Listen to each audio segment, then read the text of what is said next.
KTN News.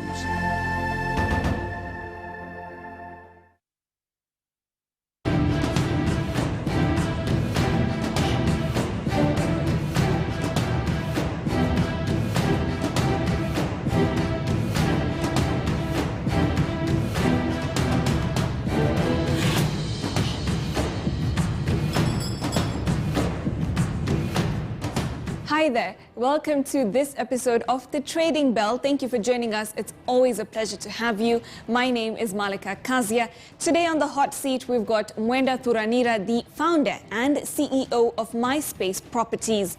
MySpace Properties actually began in Mombasa in around 2008, and now they've also moved to Nairobi. It's been over 10 years, and they've joined the NSE Ibuka Acceleration and Incubation Program. It's been about a year since they've joined. So where is the company now? And more importantly, when it comes to properties, landlords and property managers, what is happening with the issue of rent? Where do they stand? He can give us a lot of insights there because many Kenyans are going to be having a challenge in meeting that rent payment on time, especially this month. So what is his take on that? We're going to find out much more and that as well. But first, take a look at his profile.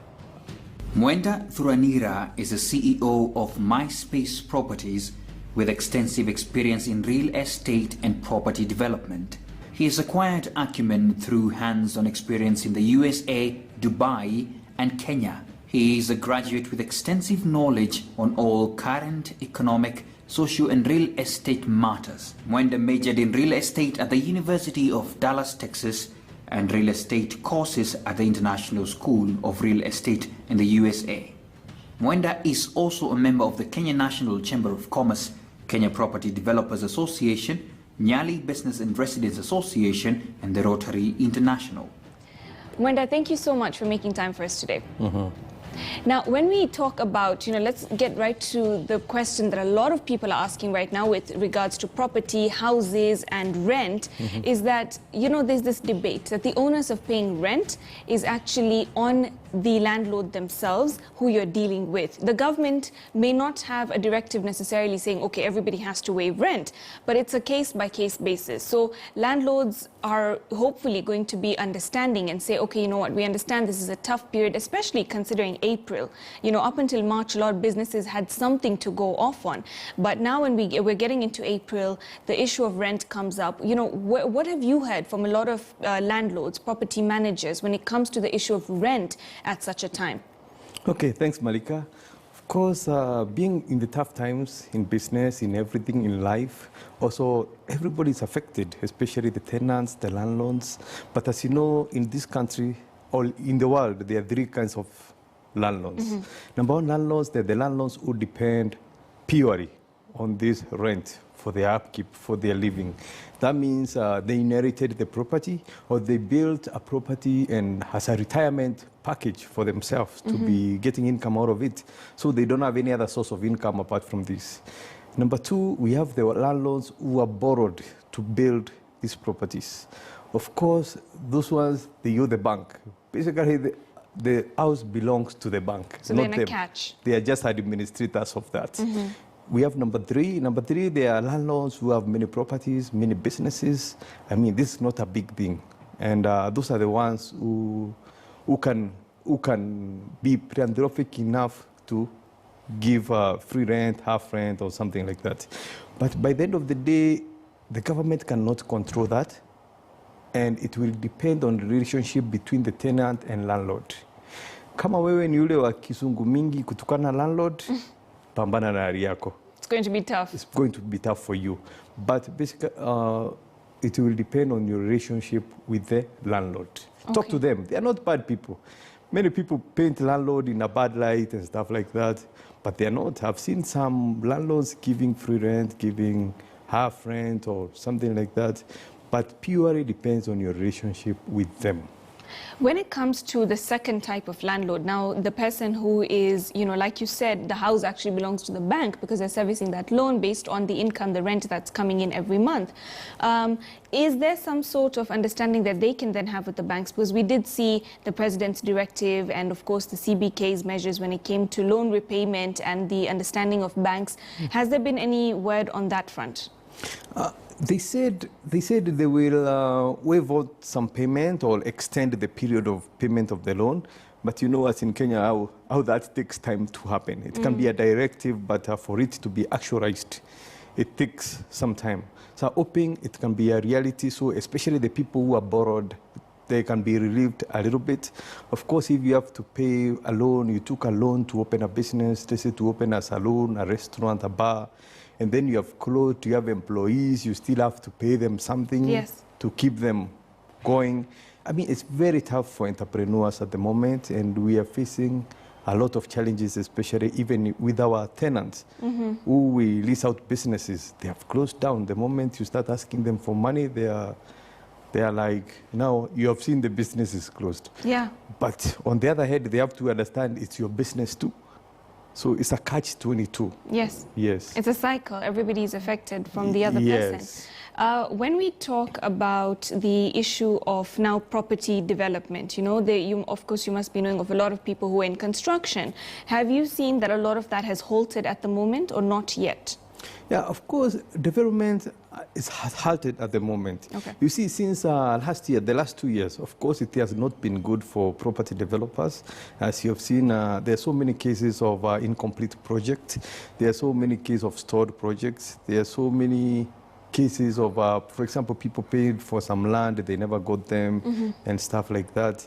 And I mean, it's not been a good season, and this does not make it any better. In fact, it makes it worse.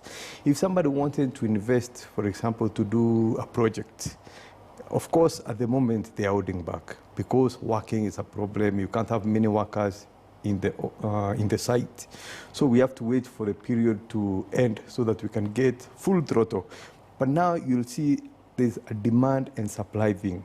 So because for the last 2 years, not many developments have really taken off in a good way. Like Nairobi, for the last 6 months, the approvals has been a problem. There have been no new approvals. There are so many pending approvals. So that shows there'll be a gap between demand and supply. So for me, I would say, if somebody has the cash, this is still the best time to build. I know it's a cycle, and real estate is a long-term business. It's not something you buy today, you sell tomorrow. You build a house to last 100 years. So, I mean, it's a cycle, long-term, and think more long-term if you're in that business. You have to have patience, you have to have a lot of faith, and a lot of hope that things will be better. It's a long haul. Yes. When it comes to, of course, you know, going back to President Uhuru Kenyatta's Big Four agenda, affordable housing is a big part of that. And, you know, we see year on year the housing deficit growing by 200,000 units, and it keeps rolling on. Do you think that private developers, how have you watched them get engaged in this process, and what more can they do? Of course, a pandemic aside for now, to keep on pulling forward that initiative to bring more houses into the market and affordability as well. Yes, affordable housing is a way to go. But to start with, I'll start with the low, the completely low. There are people who cannot afford. There are people who cannot afford a rent of 2,000 a month. There are people who can, of course, mortgages out of touch for them. So when it comes to provision of housing, especially to the poor, it should be a government initiative. It's an infrastructure initiative. Just the way the government builds a road, that's the same, or a stadium. That's the same way it should build for the poor. We have seen it in other parts of the world where it works very well. But now when it comes to the other people who are working, is the streamlining the mortgage industry. We have seen right now they have established the Kenya Mortgage Company, which is a good step forward. With a proper mortgage structure, of course, not charging like the double digits like we see at the moment. A mortgage is 14 or 16%, whereas it's a long term and there's a more solid security. I mean, somebody to pay the same amount of mortgage they pay for a house as they pay for the car, is unacceptable. When it comes to mortgage, since it's a long term, somebody can get a mortgage for 20 years they should be able to get like 6%, 7%. If you go to other developed markets, the mortgage is 3%, 4% interest rate, which is a main hindrance of uptake of mortgage. We have seen in Kenya, we have less than 50,000 mortgages. Of course, that's way less than 1% with a population of 40 million Kenyans. So the mortgage needs to be streamlined. In fact, the government should be working more into fixing that, since if the people have the money, people can get mortgage to buy houses, the government will not need it to build. In fact, the government will just need it to build for the poor. The other guys working, they'll sort out themselves. The developers in this country can build more than any government if they have buyers. If they have guaranteed uptake, for them, they'll build every day. Okay. Yes. Coming back to MySpace itself, now we've seen that, of course, you first had your full base in Mombasa, and now you've also come to Nairobi, and it's both areas. Is there a lot of, what kind of differences and factors do you see that are very different when it comes to property between Mombasa and Nairobi, for instance, or different areas, really, of the country? Okay, Mombasa and Nairobi, of course, there's a big difference. Like in Mombasa, we were there for 10 years and we were well established. And of course, it took time before we go to that level when we know everybody, when we know who to deal with, when we build the clientele. I mean, it took some time. But now when it comes to Nairobi, it's like we had to introduce ourselves afresh. I mean, there are already guys existing in that business. And you don't come just in one day and push them off. I mean, you have to work with them till you get to... And create your space. Yeah, agree to split. Of course, collaboration is a key thing in this business.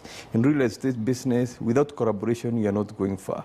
Since, let's say one person has the client, the other person has the buyer. So in one person has the seller, the other one has a buyer. So if you guys cannot get together and agree on something, you're not going anywhere. So in real estate, you always have to work with others and collaborate more, and that's what we have been doing. The difference between Nairobi and Mombasa, of course, you've seen Mombasa, there's more loyalty. If, for example, you have a client, even if somebody else comes and tells them how sweet ones, all the sweet ones, they cannot leave you. But Nairobi is about the value, it's about how much, it's about the time, it's about who is there at that particular time. There's no much loyalty in Nairobi. Also, Mombasa guys, they are more sincere. Polite to say that, but Mombasa guys, they are more sincere than Nairobi people. So be more straightforward. They'll tell you exactly as it is. They'll tell you, I know. Okay. But now when it comes to